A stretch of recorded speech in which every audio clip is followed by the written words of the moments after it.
안녕하세요.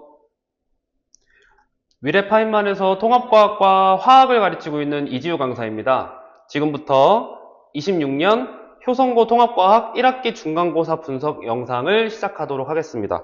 이번 영상에서는 우선 이번에 치러졌던 1학년 통합과학 중간고사 결과 분석을 간단하게 해볼 거고요. 그 다음에 시험 문제가 어떻게 나왔는지, 가장 어려웠던 문제는 무엇인지, 그 다음에 기말고사를 위해서는 어떻게 공부를 해야 되는지 순서대로 말씀드리도록 하겠습니다. 우선 우리 효성고 난이도랑 시험 특징을 간단하게 살펴보면요. 이번 중간고사 난이도는 한 중정도라고 생각이 됩니다.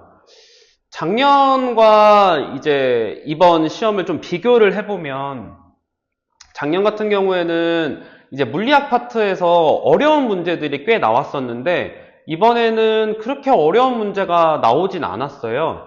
그 다음에 또 1단원인 과학의 기초에서도 사실 여기도 이제 복잡한 막 단위를 바꾸거나 아니면 이제 접두어를 이용해서 막 뭔가를 이제 막 계산을 해야 되는 문제들이 작년에는 꽤 많이 이제 출제가 됐었는데 올해는 그런 문제가 단 한 문제도 출제가 되지를 않았습니다. 그래서 난이도는 중 정도로 매겨봤습니다. 두 번째로는 이제 실수가 없어야 하는 시험이다 이렇게 제가 적어봤는데 그 이유가 뭐냐면 옳은 것의 개수를 묻는 문제가 두 문제나 이제 출제가 되었어요. 그래서 보통 과학 문제 보시면 이렇게 기역, 니은, 디귿 해가지고 이제 선지에 뭐 기역, 니은, 디귿, 기역, 니은 이렇게 이제 찍는 문제들이 사실은 대부분인데 옳은 것 이제 5개 문장을 주고 거기서 이제 옳은 게 몇 개냐 이제 이렇게 문제가 나와버리니까 하나만 헷갈려도 이제 바로 오답이 돼버릴 수가 있는 거죠. 그래서 아마 이런 문제 유형들은 조금 학생들이 부담으로 다가오지 않았을까 이렇게 생각이 됩니다. 그 다음에 이제 마지막으로는 학교 수업을 잘 들어야 된다 이렇게 제가 적어봤는데 이건 왜 그러냐면 작년에도 그렇고 올해도 그렇고 효성고는 다른 학교의 통합과학 시험과 가장 이제 다른 차이점이 뭐냐라고 하면 항상 이거를 제가 얘기를 하는데 그 교과서나 일반적인 문제집 같은 데 나와 있지 않는 개념들도 학교 선생님들이 되게 많이 알려주세요. 근데 효성고 같은 경우에는 근데 문제가 뭐냐면 이렇게 많이 알려주시는 거에만 그치질 않고 그거를 이제 시험 문제에 내시거든요. 근데 이번 중간고사 같은 경우에는 그래도 작년에 비교하면 많이 이렇게 출제된 게 없기는 해도 그래도 학교 수업을 잘 들어야지 이제 고득점이 가능했다 이렇게 생각이 되고요. 그래서 이번에는 2개 정도 나왔더라고요. 지구과학 파트에서 별의 질량이 무거울수록 수명이 어떻게 되냐. 이거 보통 다른 학교에서는 잘 안 가르쳐 주시는 내용인데 가르쳐 주셨고 또 이것도 어려운 개념은 아닌데 요 플랑크 시간이라는 것 자체가 가장 이제 측정할 수 있는 짧은 시간이다 뭐 이러한 개념인데요. 이게 사실 교과서에 나오는 단어는 아니거든요. 그래서 이런 것들을 제대로 알아야지만 고득점이 가능했다 이렇게 이제 생각이 됩니다. 그래서 결론을 내려보면 우선 학교 수업을 완벽하게 숙지를 하고 다양한 자료들을 접해본 학생들이 고득점을 받을 수 있는 시험이었다 이렇게 말씀드릴 수 있겠습니다. 예상 등급 컷인데요. 사실 1등급 컷 같은 경우에는 이미 이제 학교 선생님이 알려주신 거를 제가 이제 적어놨어요. 제가 이거 이제 PPT 요 영상을 찍기 전에 우리 학생들한테 예상 등급을 이제 듣기 전에는 여기에 제가 94점이라고 적어놨거든요. 94점. 94점이라고 적어놓은 이유가 뭐냐면 작년 시험지와 비교를 해봤을 때 올해 시험지가 사실 되게 난이도가 많이 낮아진 거예요. 근데 효성고 같은 경우에는 일반적으로 1등급 컷이 한 80점 후반에서 90점 초반대로 이렇게 형성이 됐었는데 작년보다 훨씬 시험이 쉬우니까 이번에는 1등급 컷이 조금 올라가겠다. 그래서 제가 여기 94점이라고 적어놨었는데 1등급 컷이 89.5점이라고 하시더라고요. 그리고 또 하나 특징이 뭐냐면 80점대가 생각보다 인원이 많이 적다고 하시더라고요. 그래서 이번에 이제 아무래도 첫 시험이라서 그런 건지 아니면은 현 고2 학생들보다 지금 우리 1학년 학생들의 학업 성취도가 조금 낮은 건지는 모르겠지만 제가 생각했던 것보다는 1등급 컷도 조금 낮게 나왔고 학교 선생님이 얘기해 주신 대로 80점대 학생들도 생각보다 인원이 많지 않다. 그렇게 이제 결론을 내릴 수 있겠고, 2등급 컷은 나온 건 아니고 제가 이제 예상을 해본 컷입니다. 한 75점 정도로 예상되고 평균을 70점 초반 정도로 예상이 됩니다. 각 영역별로의 난이도나 출제 경향을 간단하게 살펴보면요. 물리학은 총 4문항 출제되었고요. 4개 모두 이렇게 특별한 문제는 없었던 것 같아요. 그래서 시중 교재나 아니면 저희 이제 파인만 자체 교재를 충실하게 풀어본 학생이라면 모두 맞출 수 있는 문항들로 구성이 되었고요. 이번에 이제 지구과학이 17문항인데 그럴 수밖에 없었던 게 여기 지금 화학이랑 생명과학 파트가 없죠. 지구과학 파트가 시험 범위가 이제 대다수였기 때문에 이제 그거에 맞춰서 많이 출제된 거고요.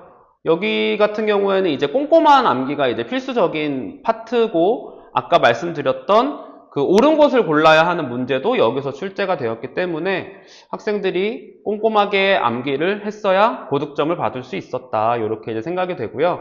이제 지구과학 파트 특성상 그림이나 표나 뭐 그래프나 다양한 형태의 자료가 제시되었습니다. 과학의 기초에서 총 9문항 출제되었는데요. 작년 같은 경우에는 여기서 조금 계산하는 것도 많고 약간 개념을 좀 깐깐하게 물어보는 문제도 있었는데 올해는 그런 거 없이 매우 평이한 문제 위주로 구성이 되었습니다. 다음은 이번 시험에서 가장 어려웠다고 생각이 되는 30번 문항 한번 같이 풀어볼 텐데요. 물리학 파트에서 나왔고요. 수평 방향으로 던진 물체 운동을 이제 분석해야 되는 거 1개, 그 다음에 중력이 다를 때 자유낙하하는 물체의 운동이 어떻게 다른지 그 2가지의 개념을 하나의 문제에서 물어보는 그런 문제였습니다. 그래서 핵심 개념으로는 우선 수평 방향으로 던진 물체의 운동에서는 수평 방향으로는 등속 직선 운동, 연직 방향으로는 자유낙하 운동을 한다. 요거 하나 알았어야 되고요. 두 번째는 중력이 작은 행성에서는 가속도가 작아진다. 이렇게 2가지 알고 문제를 풀어주면 됐던 문제입니다. 그래서 문제 살펴보시면요. 우선 여기 지금 A와 B가 서로 이제 다른 행성에서 수평 방향으로 던진 물체의 운동을 이제 분석해 놓은 것이고요.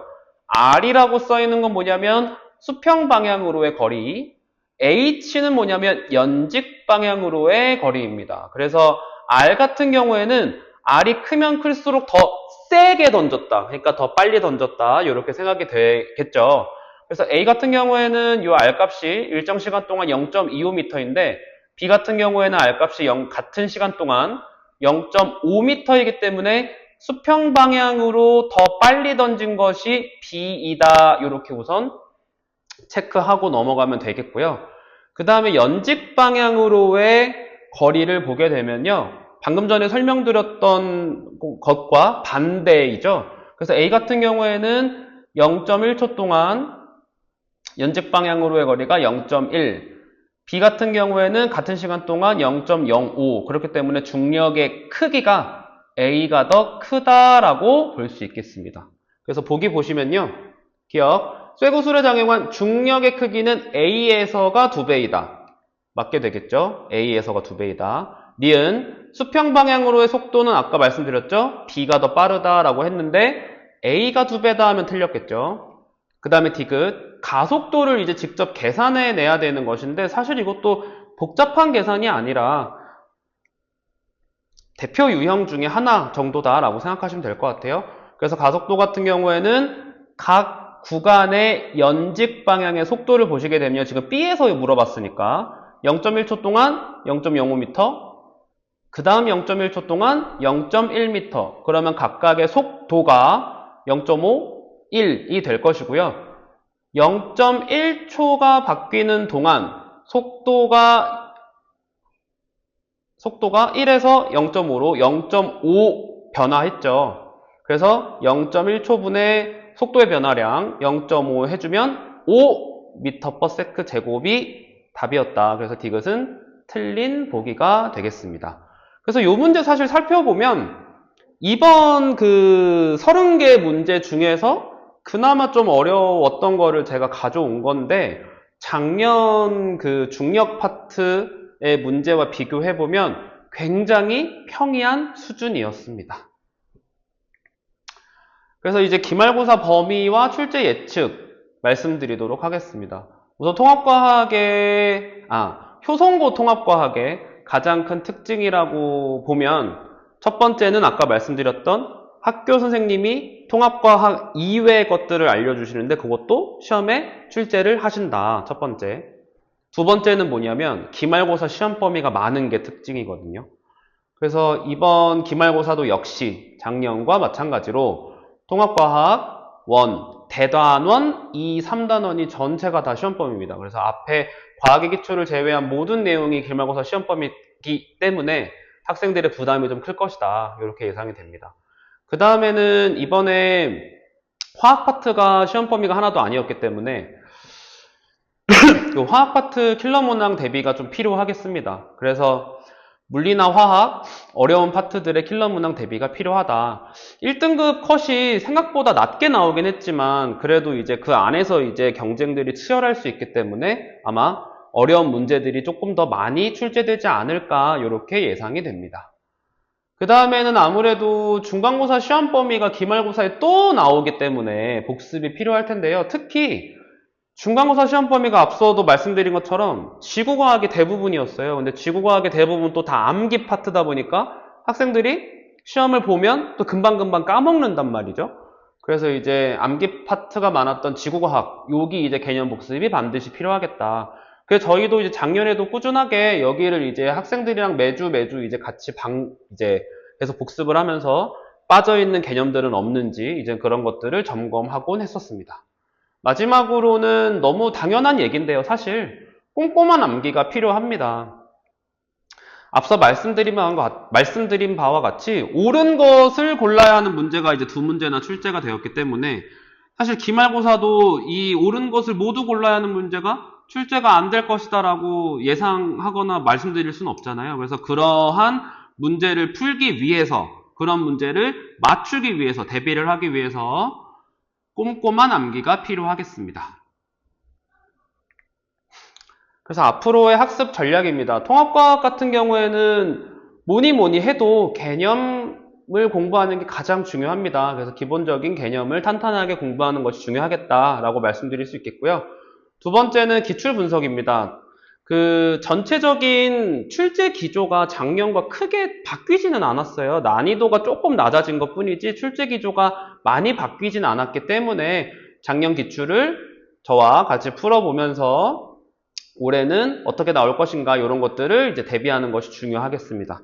마지막으로는 이제 실전 연습인데요. 저희가 이제 4주 개념 강의를 끝나게 되면 그 남은 4주 동안은 이제 실전 모의고사라고 해가지고 표성고 기출문제와 가장 비슷한 시험으로 학생들과 매주 한 회차씩 이제 같이 공부를 하게 되는데요. 이번에는 특히나 물리학이나 화학, 그러니까 시간이 좀 부족할 수 있는 파트들이 기말고사에 이제 시험 범위로 등장을 하기 때문에 어떻게 풀어야 하냐의 문제가 아니라 어떻게 하면 조금 더 효율적이고 빨리 풀 수 있을까에 대한 것을 초점을 맞춰서 같이 공부해 나가도록 하겠습니다.